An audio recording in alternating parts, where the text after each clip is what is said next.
deuxième thématique, c'est les approvisionnements. C'est-à-dire qu'une fois qu'on a créé le cadre, l'approvisionnement, c'est ceux qui finalement commandent en fonction de leurs besoins.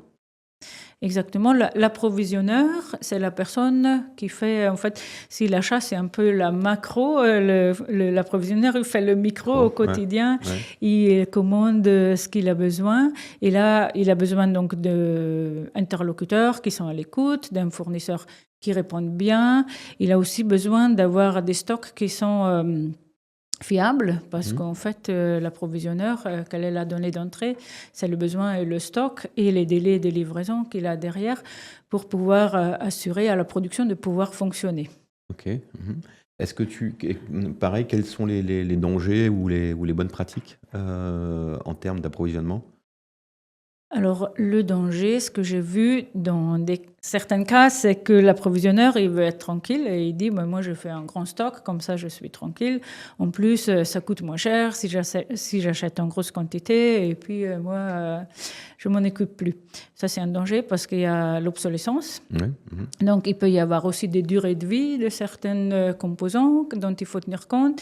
Et là, encore une fois, c'est très important que l'acheteur, il a bien fixé le cadre avec les quantités qu'il faut commander, à quel prix, et que tout ça soit rentré correctement dans les données des logiciels qui servent de base à l'approvisionneur pour approvisionner. La mesure des détails est importante dans tout le cycle de la supply chain. On y reviendra, mais c'est peut-être important là d'intégrer cette idée que il faut mesurer l'ensemble de l'activité à tous les niveaux.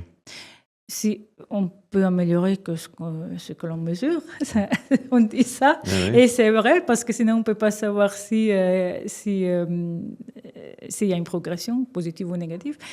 Mais c'est aussi important de bien connaître les objectifs. L'approvisionneur, il doit bien savoir quels sont ses objectifs. Son premier objectif est bien sûr d'acheter et de mettre à disposition à la production ce dont ils ont besoin, mais il y a aussi des objectifs en termes de quantité à stocker, parce que là, la place, ça coûte cher, ou ça coûte cher soit en place si on stocke quelque chose de volumineux, soit en capital immobilisé si on achète des choses qui coûtent très cher. Ok.